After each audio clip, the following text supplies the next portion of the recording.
This is going to be a Chalk Talk on starting routines and why it's important to pay attention before the start. One of the biggest things the starting routine helps with is collecting information, and that information is going to be used to make your plan for the race. So when you get to the race course, the first thing you want to do is check the wind direction.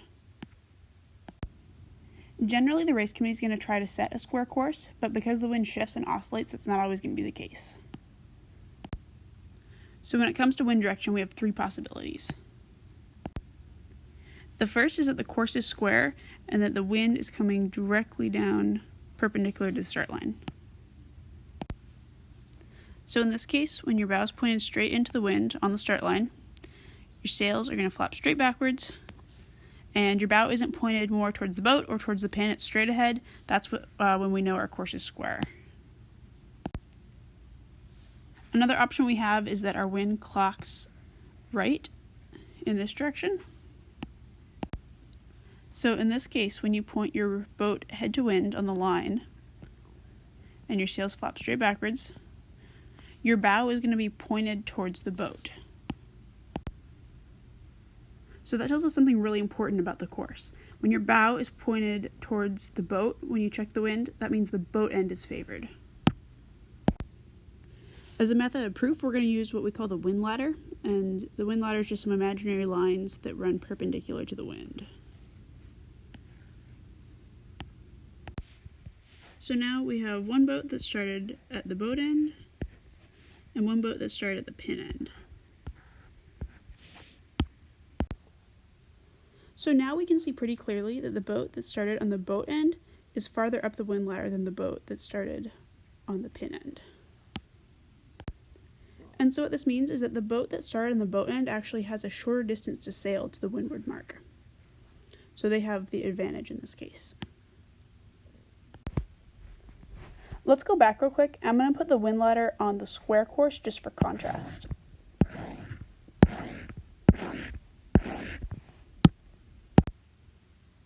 So with the square course, you can see that no matter where you start on the line, you're still going to be on the same level on the wind ladder.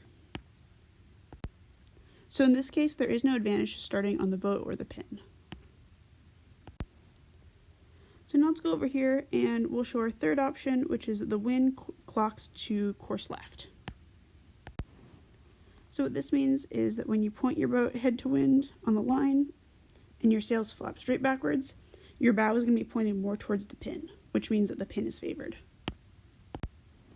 And we can show the same thing here with the wind ladder. So if we have a boat starting on the pin and a boat starting at the boat on the pin is going to be higher on the wind ladder than the boat on starting at the boat end.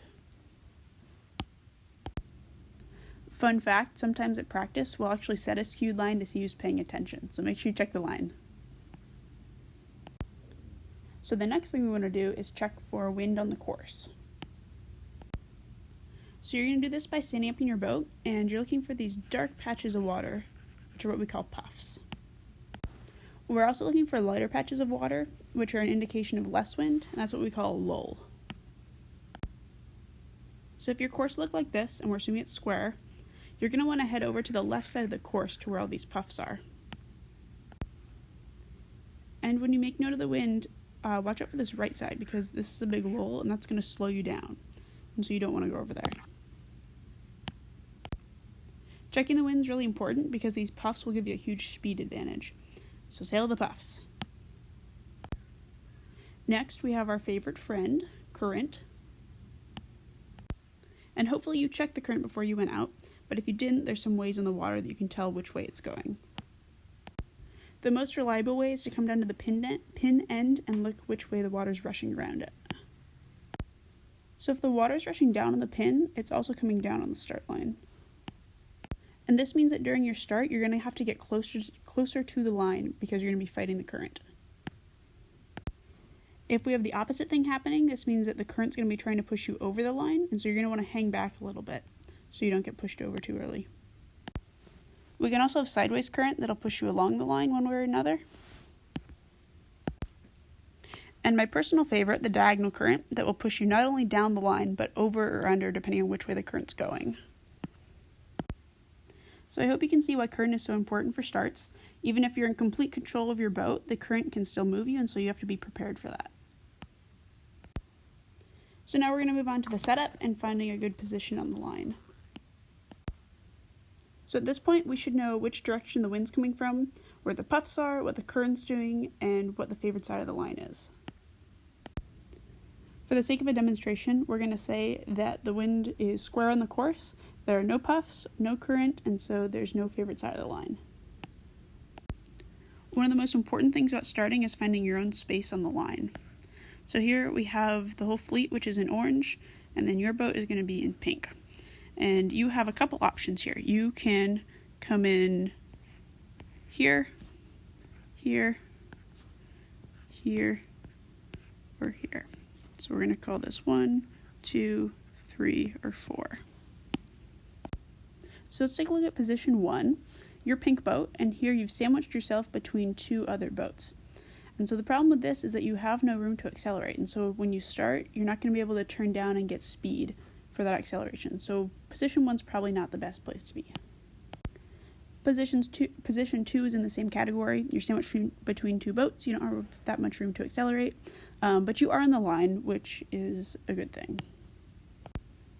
So looking at boat 3, you're on top of another boat, and remember boat 4 isn't here because that's just another position that you could be in. So you have some space to your right, but there's a boat under you, and so boat 3 is in the same position where they don't have a lot of room to turn down and accelerate. Now let's look at position 4. You're under another boat.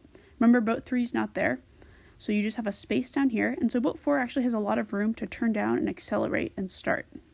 So in this case, position 4 is the best place to be on this line.